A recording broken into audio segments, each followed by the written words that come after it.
Okay, thank you guys for coming back to listen to another episode. I am here again with maybe one of my most interesting guests, Jelissa. Hi, Jelissa. Hey Danielle, how are you? I'm happy to be back. Yeah, I'm excited to have you back. I remember getting a lot of interesting responses the last time you were on the podcast. So I'm Mhm. excited to talk to you again. For sure, for sure. Okay, so really quickly before we get into it, are you doing the same thing you were doing last time? Like Yeah, work wise? yeah. So I'm in the same field in terms of like industry, but I'm just with a different company now. Hmm. So I at the time we had last spoke, I was at Discovery Channel. Hmm. Uh, since then I went to Axios, which I don't know, they were pretty like popping now, like they're up there in regards to media companies. But now I'm currently at Industry Dive. So I feel like I've bounced around to a couple places, but of course, like all for the better, that I feel like has kind of helped my professional career, I would say. Cool. And then you also have a business on the side. Yes, yes. So cannabis business, which I feel like is my literally pride and joy. Like I put everything into it. It's really my passion. So I feel like that's kind of also on like the personal, but I feel like both of them kind of work well in a sense, just because with my professional career, I network talk to a lot of people on a daily basis, and I feel like I've just been able to kind of implement those skills in my personal with my cannabis company. Cool. So I remember the last time you were on the podcast, you were kind of hinting that you were about to start something new and announce something, and that was your cannabis company, Dime Buds. Mhm. So can you talk about what motivated you to start it? Yes. Oh my gosh. So I feel like that is such a loaded question. And I feel like it has so many parts. But I would say what really opened me up to starting growing was just because I felt like a lot of the cannabis that I was receiving in DC, which is under I-71, the donation services, I just felt like it wasn't good quality. Or when I would go into these places, some people, they wouldn't know who grew it, what it was, where it came from, where they got it from, like anything about it. So I was like, how do I feel confident and comfortable going to these places and just inhaling something that I don't even know how it's going to affect my body? So I feel like that kind of, I guess, entered me in like the deep dark web hole of just like researching like everything there is to know about cannabis. And it kind of led me into wanting to grow my own like seeds that I had. And that was also like a weird timing that like everything happened, which kind of made me feel like, starting this company is for me, was because when I had got like a bag of cannabis, it had a whole bunch of seeds in it, like randomly, like, which I don't know if you know is like really bad. Like most are not supposed to come with like seeds in it. Right. But I got seeds, and then Virginia was doing like the whole legalization thing and like saying that you could grow like for plants and stuff. And I had some friends too that like also grew. So I was like, I have these seeds, like let's just see, what happens. And I tried it and it worked out. So it, Huh. That's mhm. so interesting you say that because I always think about I don't smoke anymore. I used to smoke a lot in college, and then I quit a little bit after graduation.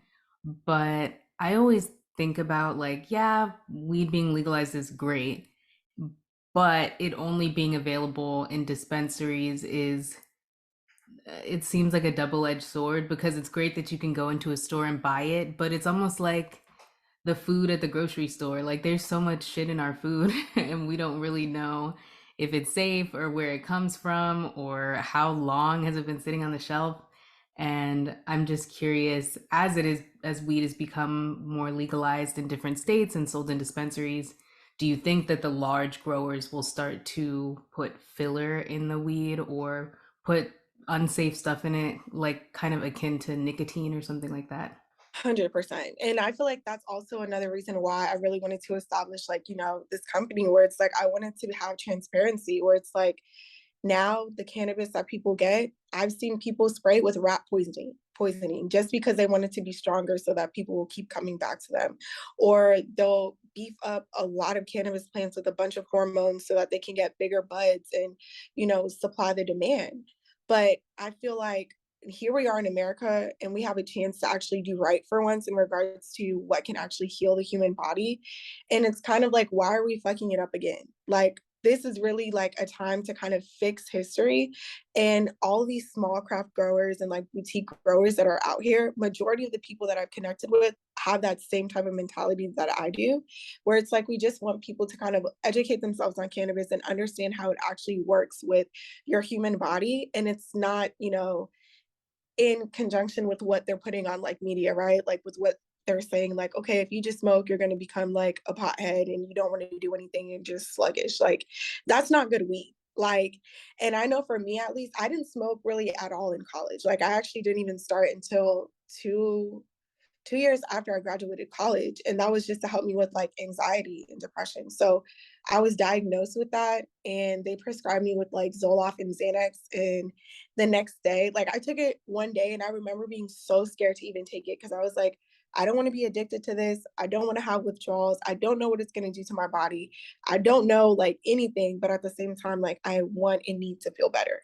So I took the pills that the doctor prescribed me, and literally the next day I couldn't open my eyes. Like it was a scary, scary, like near death experience that I feel like really pushed me and kind of like forced me into pursuing cannabis, to be honest.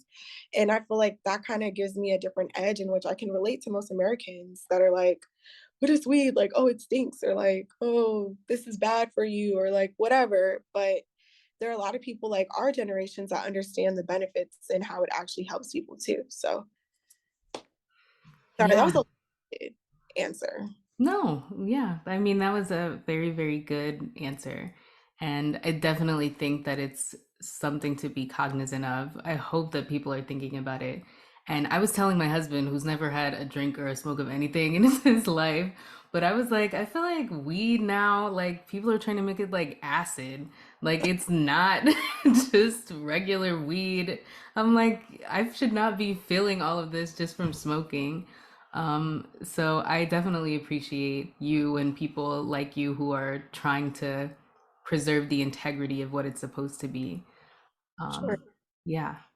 Yeah. Ooh, Sorry, sorry. I was gonna say too, like, I just want to be able to keep cannabis effective. Like, I know when I first started too, people don't push education behind it. So they're just like, I just want to be slumped in a couch. Like, I don't like cannabis that does that to me. Like, I still want to be productive. I still want to work. Like, I still want to do that. And it's just out there. People just don't know that. And I feel like when you grow homegrown, it literally it's night and day difference. Like I didn't even think there was a difference between like dispensary weed, but it's a huge difference. Yeah, for sure. I'm curious what you think. I feel like we're still in the very early stages of cannabis being available all over the country and being easily accessible. So people who are starting now, I still would say are kind of getting in early.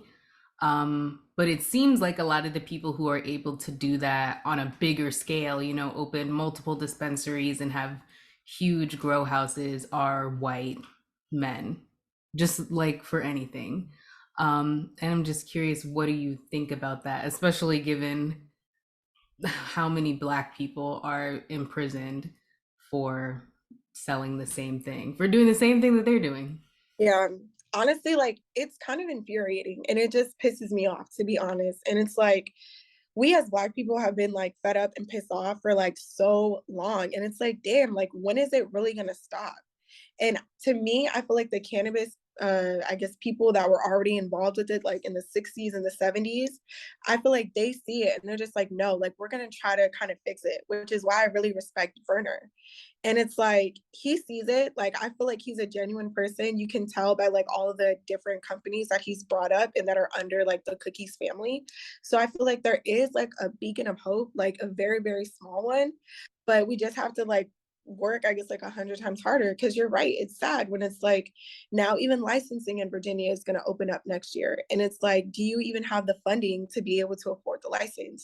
But then you'll get white people who will come in and they'll be like, yeah, I smoke. I think it's a cool thing to do. I have a whole bunch of money that I don't know what to do with, and I should make more money. So let me just go ahead and, scramble up some Black people so they can work the freaking dispensary for me, and I'm just going to get rich. And I'm like, this is modern day slavery, like all over again. Like, it's so crazy to even talk to people who are like master growers in dispensaries that have been there for like, 5 years, 6 years, like in Maryland. And they're just like, we're pleading and begging for, time off during the holidays because, plants, like, they don't take vacations, right? Like, you still have to tend to plants, like, when it's Christmas break, when it's Thanksgiving break. And it's like the fact that the dispensaries aren't even willing to tell them, like, hey, like, we can pay you time and a half. They have to beg for like actual labor laws, but of course the people that they're getting might not be educated in that sense of knowing their rights, of knowing that they can actually sue the pants off this dispensary for millions of dollars. So they deal with it, and it's sad. It's really like frustrating, to be honest. Yeah, that's a very good point. And it is annoying to see how much white people are able to get ahead with everything, especially like their families just be having money. Like if they want to invest in something, it's so interesting. We watch Shark Tank a lot. How often white people go on that show and are like, we did a friends and family round and we raised $1 million. And I'm like, from your friends and family, that's crazy. But I'm also curious, how can Black people who are interested in getting into this business get started? How did you get started? Yeah, so honestly, I just started, right? Because in my head, I was like, I can really like sit and like contemplate and do, and of course, as I was starting, I was still doing research. But I was like, now is not the time to like play games, Lisa. And I don't know what was that switch in my head that was kind of just like, this is for you, like go. I feel like I had like an epiphany almost. And I was like, if you wait any day longer, like you're gonna miss out on a great opportunity that could really set a lot of people up.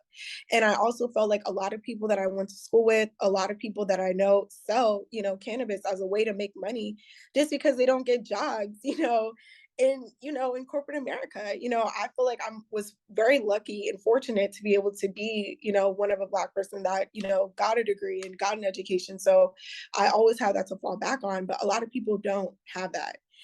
And I feel like even as a Black person, sometimes you kind of have to like step back and be like, okay, even though we're all Black, we're all fighting the same fight. It's still a matter of like understanding privilege a little bit. So I'm like, okay, if I feel like privileged, that I can still help people that kind of look like me, because I know white people are forever going to be 500 years or however many years ahead of me. Let's just like try to work in numbers. And I feel like after we had that conversation too, like last year, you see so many celebrities like they were popping up saying like, if you see a Black person, have a conversation with them.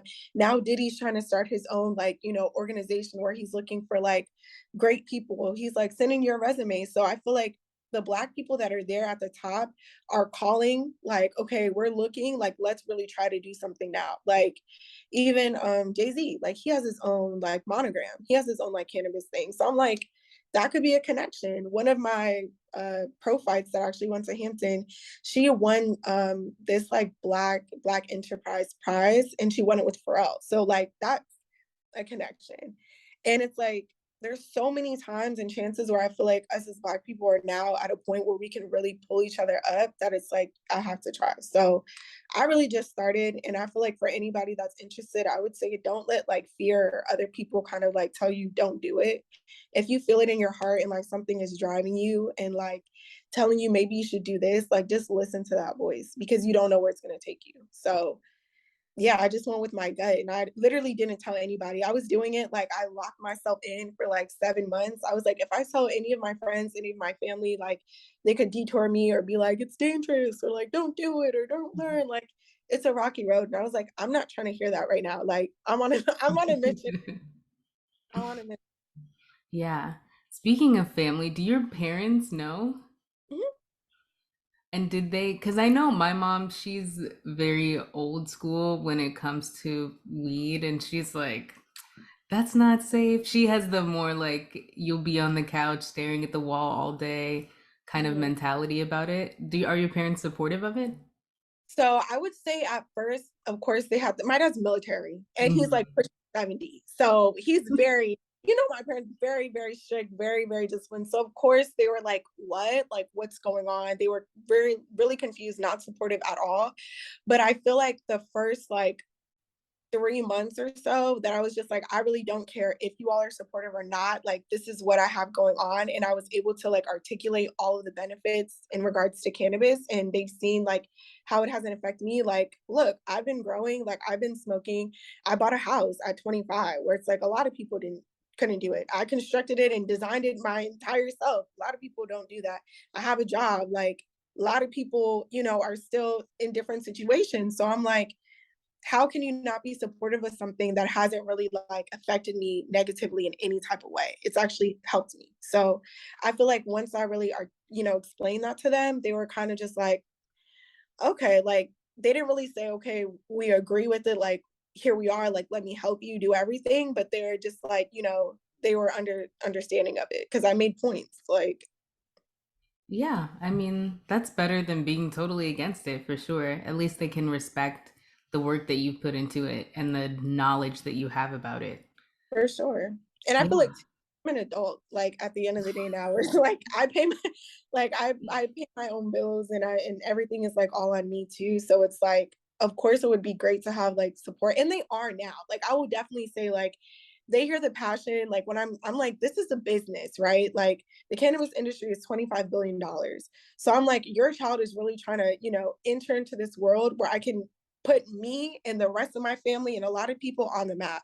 So if you guys don't really respect like that drive and ambition, then do you know your child type of thing? Like it was kind of that. But now like yeah, they'll help me. Like even I feel like never in a million years, and he'll probably kill me for saying this. Like he has definitely my dad has definitely tried it. I never thought never in a million years he would try it, but he's only trying it because he trusts me and he knows the like passion and care that I put into my plants because I want to heal people. So, and he's reaped the benefits. A lot of my friends have also experienced it too, where they're just like, this is really healing powers. So I'm like, nobody can tell me anything. Like, nothing can stop me. I'm all the way up. Like,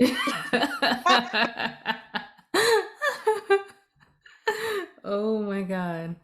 Okay, so what have you learned about yourself from running your own business, especially while also working a full-time job? yeah. I would say resilience. Like, to be honest, I feel like previously I was always kind of like outspoken, but I feel like even with me being outspoken in like groups that I felt comfortable with, I would say for the majority of people, I would appear like shy, right? To people that I didn't know.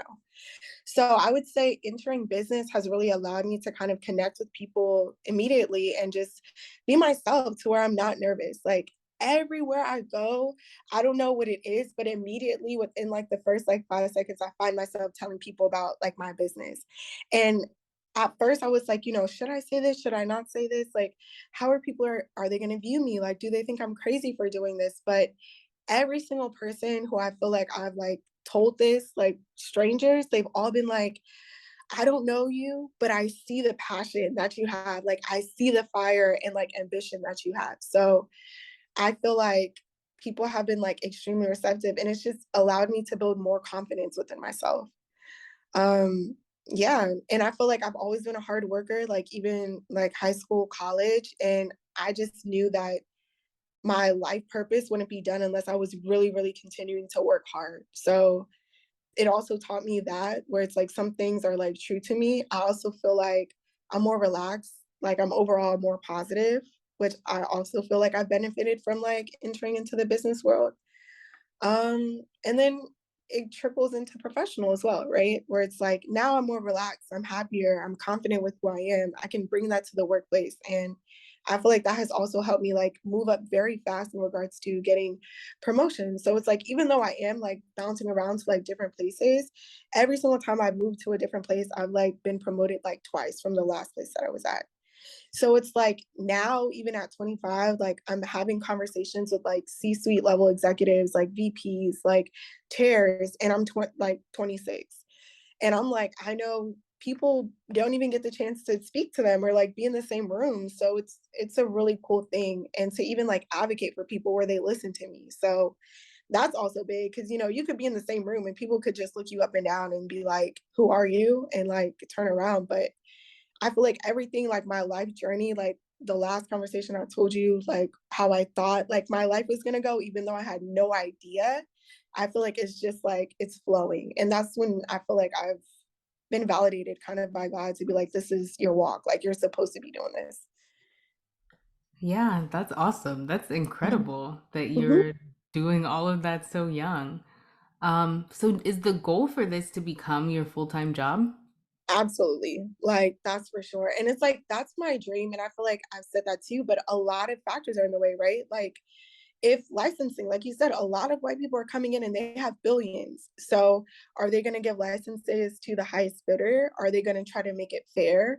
Are like those are all things that I have no idea. And so if I don't get the license, then of course that makes things harder to kind of have the big dispensaries and get that. But I feel like no matter what, I'm still going to be working and like connecting with people.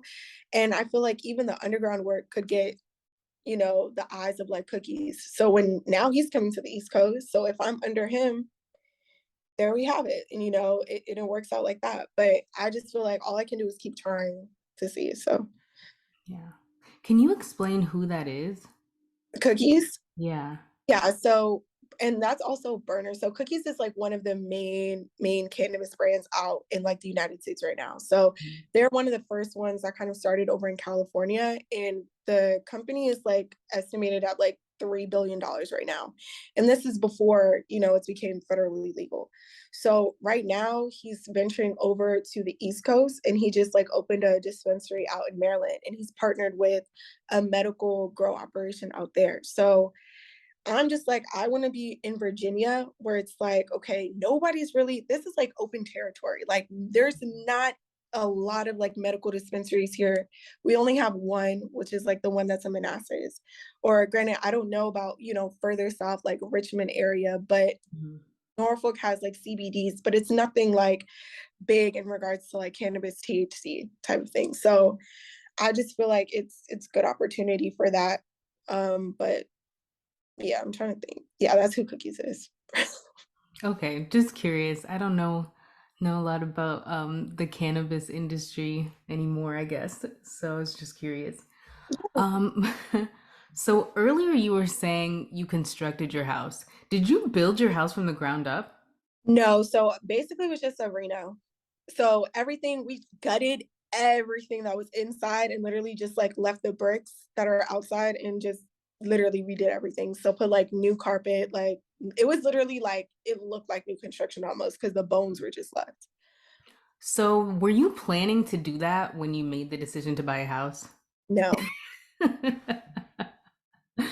So what made you decide to do that with the house you eventually bought? It was just right time, opportunity, and for some reason, I feel like I had a vision. My thing now, I feel like as an adult, I'm always like, I have a vision. I'm seeing things like I feel it. And I never felt so strongly, when I was younger, but now I'm like, no, I have to do this. So it was just a good location for me. I like the fact that I'm close to the mall. I like the fact that I'm close to the highway, that I still can walk across the street to like hookah bars and like still shops and stuff. And it's still, I don't know, just a good location from like DC. I knew like if I had went further, I was looking into like the Montclair area, like over there, but I was just like, that's way too like deep in, like that's too far. Cause it's like, even where I'm at now, it's like 25 minutes away from my parents who are also still in Woodbridge still. So it's like, no, I don't want to be even further away from DC. But to be honest, I was looking to buy my house in Maryland. But the only thing that kind of like pushed me to go to Virginia was because of the cannabis laws coming up. So I was like, this is really strictly a business move. Like that was it. I needed a year of residency in Virginia. So that was why I really like bought a house and moved back to VA. Yeah. So when did you buy the house? In March. March. Yeah. In March. And how long did the renovations take? So like I didn't move in until June. So I closed like the end of March and literally wasn't in there. So like two months, 2.5 months almost. Oh my gosh. Okay, so what is everything that you did? I mean, you had to rebuild the whole inside of the house, but can you explain, break down what you did? Yes. And I feel like oh my god, certain things that I didn't even know existed, I figured out like existed. Like when I say I designed it, I designed the house like down to the grout color. Like I didn't even know grout was it. Like I was like, what is that? So literally, even in the basement, we completely like stripped up. They had like nasty like carpet that was in there before, like a whole bunch of like they didn't even have hardwood in there. It was just bad. So we tore up all the floors. We put down like new carpet that has where it's like not stainless, but like waterproof. So like if somebody spills something, it'll completely patch back up. The hardwood floor that we put in there is like 20 like or something. So it's like you can walk on it with like heels. You know, I have a dog, so it's not gonna like scratch or anything like that. We completely like tore up all of the, I think it was like laminate that they had on the kitchen countertops and put down dang, I always call it granite, but it's not. Oh, quartz. So we have like quartz, not we, I have quartz countertops. And then I'm thinking like as if it's like a husband. I'm trying to manifest, Eventually, yeah. but quartz countertops. And then there was no microwave in the kitchen, which was crazy. So we had to like put in a microwave in there. In terms of like the pantry, I completely redid that. So now like with my cereal, everything is there, repainted, patched up all of like the new walls. And so now it's not as easily like where you can like punch holes because there was a lot of holes in there. Added in like a fan, completely redid the master bathroom, added in like a soak-in tub, a large master shower that definitely was not there. Even the toilets now that I have, they have like buttons. They don't have the little like swishes things that I think is like pretty cool. I didn't even know that existed. And then even like my mirror in the bathroom, all of that was completely done. It's like Bluetooth, so like I can play music from the mirror. We have like overhead showers. I'm trying to think what else. Yeah, and like so all of the colors like that I chose to go on the floors, I went to Home Depot, picked that out, the grout color, picked out the grout color, bought everything from like Wayfair in regards to like all of the materials and stuff that are going in the bathroom, and then basically just had like a contractor who like installed everything. Um, but yeah, so it was definitely an interesting long process, but I'm excited for it. Yeah, I can't imagine. Did you have anyone, like family, friend, anyone helping you design stuff and pick stuff out? Not really. I mean, I don't know if you heard of like Floor and Decor, which is like kind of like a warehouse. Yeah. So they have kind of like designers there where I was like, this is kind of what I'm thinking. What do you think? But then again, they're kind of just like, I think it would look good, but what do you think? You know, like make this be your design. I'm like, that's not really helpful, but okay, guys. Um, but then I went to one where I just put everything together and I was like, this is what I'm thinking. And he was like a really, really nice designer. His name was Jacob. And he was like, okay, I see your vision. I catch your vibe. I think would work. We also have like these different options that could work, but what you have right now is good. So he just like started showing me like more stuff. And I feel like, oh, yeah, like more stuff. And that just like provided more opportunities. But for the most part, like choosing everything was me.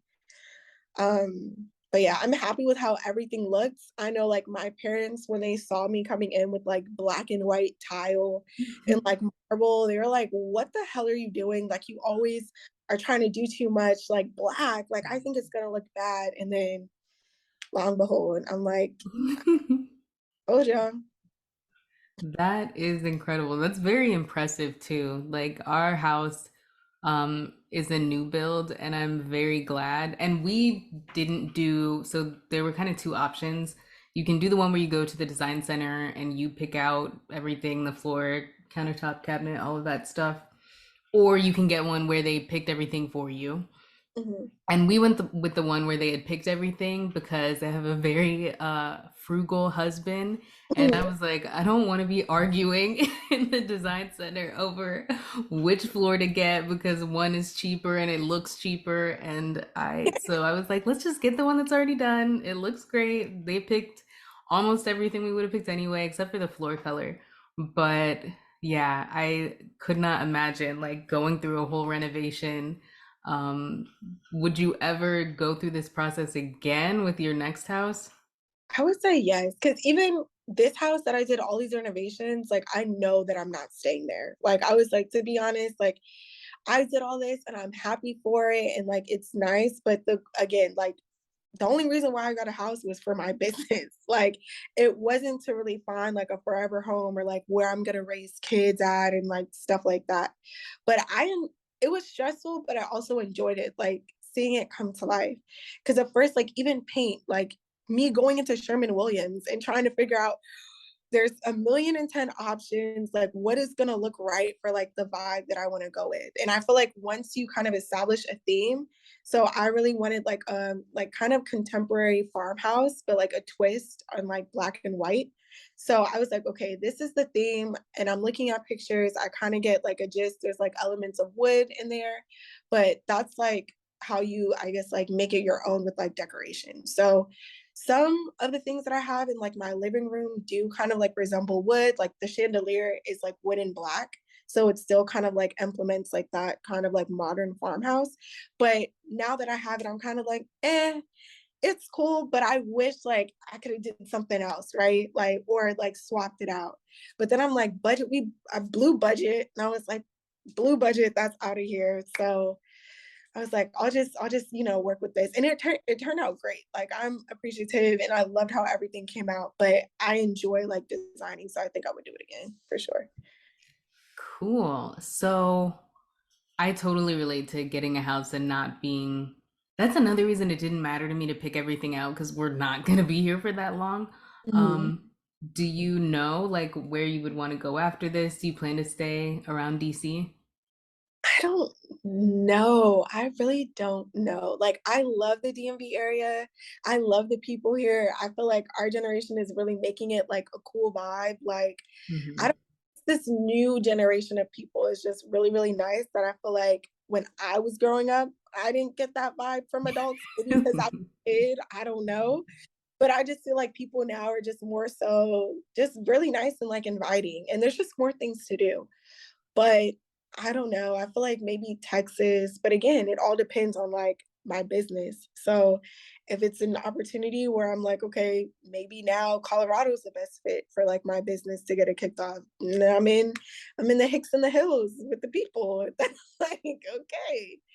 But yeah, I don't know. Or maybe I meet somebody and he's somewhere else. I have no idea. But Yeah, it's hard to decide. I definitely don't want to stay here forever, but I would come back. I feel like this is a good area to raise kids if you have the money, but I definitely don't want to be like the person that's like, I've only lived here my whole life and I never really went anywhere else because that is just not who I'm trying to be in wait, my life. you stayed in Woodbridge like since when you graduated, or did you go and live in like a different state or something? Well, no. I mean, after college, I moved back home and then stayed home until we moved into this house. So we're still in the same area. But I even mean like this area. I don't want to be in and around DC forever. Hmm. But I wouldn't mind coming back. I do like it here. I want to go somewhere warmer. I'm tired of the snow. I hate the winter. Yeah. To be honest, I'm and I feel like our last conversation, I didn't consider like living in Panama, but I feel like that's more so what I would do. Like I would do a 6 months there and come back here. But I feel like Maryland, living in Maryland was completely different from like Woodbridge when I was Mhm. a little bit. That kind of like gave me that sense of like, okay, it's not like, you know, Yeah. I, I've seen other places, but Maryland is definitely ghetto, but I love it. I love Maryland is very ghetto, but I loved every single minute of it. I loved Yeah. everything there. DC too, but I don't know. Yeah, I couldn't do Maryland. The roads are really bad. The drivers are bad. I would be fighting for my life on the road every day. Yeah, I feel that. It's like once you go over the Woodrow Wilson Bridge, it's just like fend for yourself. Every man for themselves. But to me, I'm like, okay, when in Rome. So if you guys are going 90, if y'all want to do it, we can do it. So That is so funny. But yeah, I don't know what it is. I think it's just the mental block of being from Virginia that I'm like, I can't do it. I can't live over there. I'm sorry. But Yeah. it's very cute to visit. A lot of people I love live in Maryland. My godmother lives there. A lot of my mom's like friends live there, but I can't ever, sorry. But can you give us a book recommendation or a TV show or YouTube channel or whatever? Yeah, so I would YouTube channel. See, it's weird because I feel like a lot of my recommendations now are more so like in cannabis. Oh, there was a good show that just came out on Netflix. I think it was like Get Smart with Money. I posted about it on my Instagram channel. Have you? I don't know if you watched it or anything yet, I but haven't watched it, but I've seen it on Netflix. yes, it is so, so good. I watched it twice, and to be honest, like, I didn't know that it was gonna actually be, like, entertaining. I was like, "Let me just give it a shot, see what they have," but I feel like the way they broke everything down is so, like, basic and on, like, a beginner level that I'm like, "Anybody could benefit from this," and I'm like, "This is how we need to teach people about, like, finances," like, using big finance words and, like, jargon so that people don't even understand what you're talking about is gonna make people not wanna, get interested or, like, learn about it because it's too difficult to understand. But I feel like now people that are kind of wanting change and want people of color to like understand and have like, a piece in it, we're breaking it down more. And I feel like a lot of people are seeing it and they're listening. And I don't know, I feel like for most part too, like even though our generation, everything now in regards to like the interest rates with like homes and like school debt is even killer. So it's super hard for like our generation to just get ahead and especially to then be offered, way less than people that don't look like us. You have to really connect with like people that look like you so you can invest. Because I feel like for me, what also pushed me to like kind of like sorry, I feel like now I'm just like talking about like my journey in like It's business. no problem at all. But I just feel like what pushed me to kind of like get into business, to be honest, I really had a conversation with myself and was like, I'm not gonna get rich or like have a good financial standing with the 9 to 5, given like our history as like a country financially. Like it's not gonna work. I have to invest. I have to figure ways to put my money. I can't do this. So I feel like Get Smart, they definitely teach you like the basic building blocks of like even having a budget. There's also another book called like Get Good with Money by like Tiffany. I actually have it here. Aliche. I feel like I mentioned it on the podcast too last time. I've read it a couple of times. It's really, really good. She's also in Get Smart with Money in that show. So I'm happy for her too. And then cannabis recommendations. It's a guy called like Mr. Canucks, and also Mr. Grow It. And I feel like them, from them growing plants, they actually talk through and talk about like the endocannabinoid system and how cannabinoids and like terpenes work together and creating an entourage effect and all of those things that really help a human establish like homeostasis within your body. So those are cool. Like, maybe if people are completely against cannabis, I would just ask them, why? And I feel like a lot of people don't even know why they're against it. But I feel like watching channels like that educate people are helpful. Yeah, for sure. And even if it's not for you, doesn't mean that you have to be against other people using it or it being, more widely accessible for people. I quit smoking because it was making me feel bad, like making me feel really anxious. And I knew that I was having a problem when I wasn't feeling good after smoking, but I didn't stop. Like it had just become part of my Like schedule. Hmm? like routine. Right. Yeah. And all of my friends smoked. So it was a social thing. Like that's how we hung out with each other. And but I couldn't give it up even though I wasn't liking it. And I quit originally to get a job. But even now, I mean, I never ended up taking that job. But now Mm. that I've been so many years removed from it, I just don't like it. Like I've tried it a couple times since going cold turkey, and every time I'm like, this makes me feel bad. Like I feel jittery, I feel anxious, but it Yeah. doesn't make me feel like other people shouldn't smoke because it makes me feel bad. Yeah, for sure. For sure. I get that. And you know, it isn't for everyone. Like some people might like it, but I know too for me, I had those same sentiments where I was just like, this is terrible. It stinks. Like it's not working for me. Like I feel paranoid. I feel completely uncomfortable. And then I was like, okay, well, I feel this way because maybe like, or at least for me, it was like the environment that I was around. So like the people that I was around, I didn't feel comfortable with them. I felt anxious, so that kind of like heightened everything. And then also, there's just a lot of bad weed out there. Like it's Mhm. a lot of bad cannabis, especially where people are just like, oh, I just got this from like whoever off the corner. Like to me, I'm just like, and that's the thing, like when I talk about cannabis, I don't even want to come across like I'm trying to like persuade or convince people to do it, right? Because everybody has a choice. They can do whatever they want with like themselves. But to me, it's like when you really like relate it to like modern day everyday things, it's just kind of like, you know, eye opening. Cause it's like, I'm sure, would you eat food from a stranger? No, I would not. But then it's like when we think about cannabis, we're getting it from people who we also don't know. Like this is just the weed man who we literally don't even know his real name. And, and then people are smoking and then they're like, oh my gosh, this is so bad. Like this is really bad. I'm having a bad time.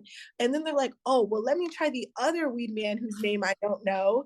And I don't know where he got it from. And I also feel bad. It's kind of just like you're eating food from strangers and you're upset that you're not getting like a Michelin star experience. I don't.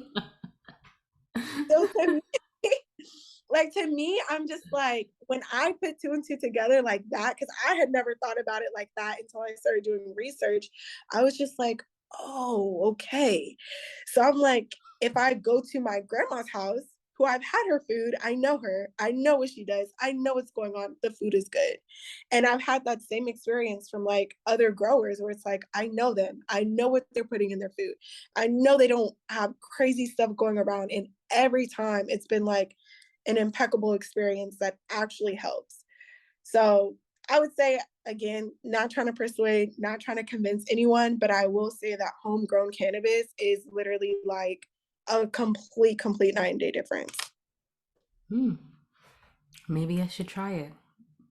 I'm like, if my dad, I'm saying, if my dad is like open and he's just like, huh, and he's seen it, then I'm like, anybody at this point, you know, can try it. Oh my gosh. Okay. Last question. What is your dream for your life's work? I guess to just leave a legacy. I feel like everybody says that, but I just really want to be able to like create something that like outlasts me and something that I can pass down to my kids. And I just feel like with doing this, and if it works, right? I don't know if like this cannabis company is going to take off, right? I don't know what's going to happen, but I'm like, it could. And if it did, I can look at how many jobs I can provide for people. Like, look at how many people I can actually be like, look, this is the right way. Like, if you work with me, you know, I have business partners, you have stake, and now all of us are millionaires. It's not me just trying to like keep everything for like greed or like I don't know, just like this crazy like American way where I just feel like everybody is just so selfish, so selfish and cutthroat. And I'm like, we're all gonna, you know, die every, you know, one day. So it's like, why not just be nice? Like if COVID didn't teach you like, you know, to be nice to people or just to just cherish life and do good, then I'm like, oh, then what's the point? So I would just say to do good, like leave a legacy and just like, yeah, just be an overall good person. Yeah, that's a very, very good mission and dream. And I definitely appreciate the desire to go against the very like individualistic society that we have here. Um, okay, where can people find you on social media or otherwise? Yeah, for sure. So I do have, and that's the thing. I feel like my Instagram page, I'm very exclusive even to like the stuff that I give to people.